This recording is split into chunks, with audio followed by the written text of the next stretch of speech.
The case then goes to the court to have a look at, and it takes it through what's called the allocation process, and that means the court considers which track to allocate the case to. It could be small claims, it could be fast track, or it could be multi-track. In practice, these cases will almost always go to the fast track or the multi-track, and the court then makes orders as to what has to happen to get the case into court. They will order discovery of documents, disclosure of documents, which means that each side must disclose to the other all of the documents which it has, whether they hurt that side's case or not, and so that both sides know exactly what documentation is available. The court then makes orders for when the matter is likely to come on for trial, how long they expect the hearing to last, and things like that. It then goes into the system, and we then wait for a hearing date, and when we receive the hearing date, we go along to the court and explain it to the judge. Now, in practice, not a very large percentage of these cases get as far as hearing. As far as I can see, the banks delay for as long as they reasonably can, and in the end they tend to give in. So the matter is likely to take up to about a year, but there's no knowing what may happen in the meantime, which could take the case further forward. People ask why it takes so long. Logically it shouldn't, but if one side is determined to delay, it's very difficult to stop them doing it. Thanks very much for that, Keith. You say that you don't believe that many of them will go to court. Do you have any idea what percentage that might be?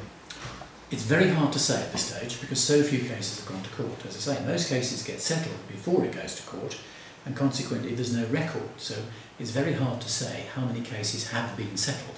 I'm aware that a number have been settled, but as far as I can see, there have been very few cases that have actually gone as far as the court hearing.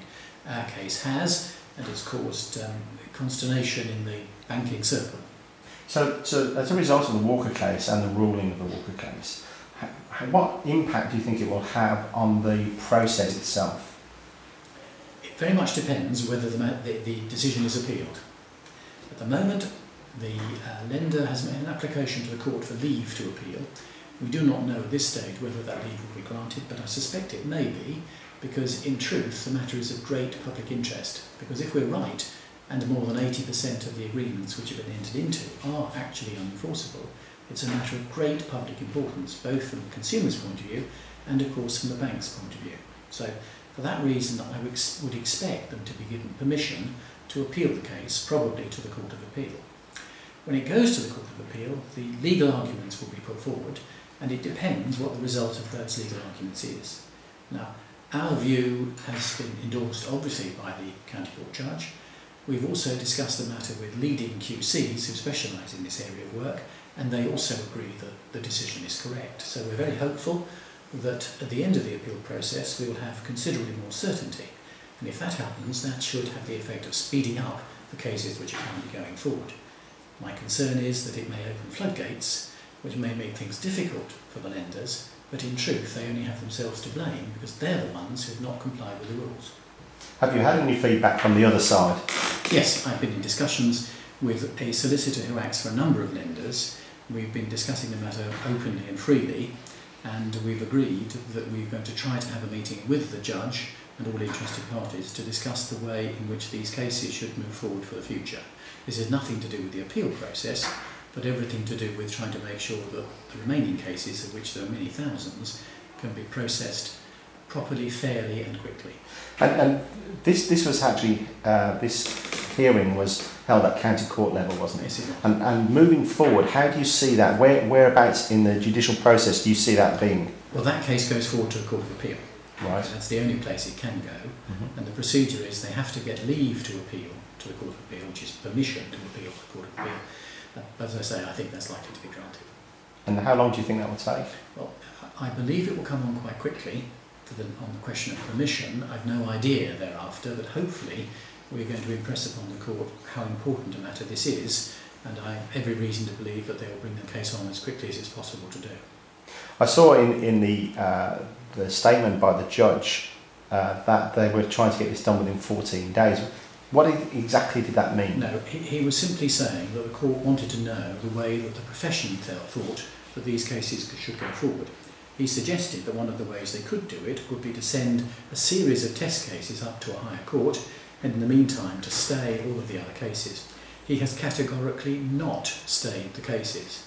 All he's done is written round to various solicitors saying it's one of the things he's considering doing. Now, I've actually spoken to the judge, who has confirmed to me categorically that he has not issued a stay. It's completely untrue, and I know that he's very unhappy at the reports that have appeared in the various media. He simply wanted to make sure the cases were progressed fairly, quickly and properly. And that's all he was trying to achieve. Okay, so a test case, how would you define a test case? How would somebody select a test case? What criteria? The test cases would be selected to try to give a cross-section of the various points of law that need to be decided by the higher court.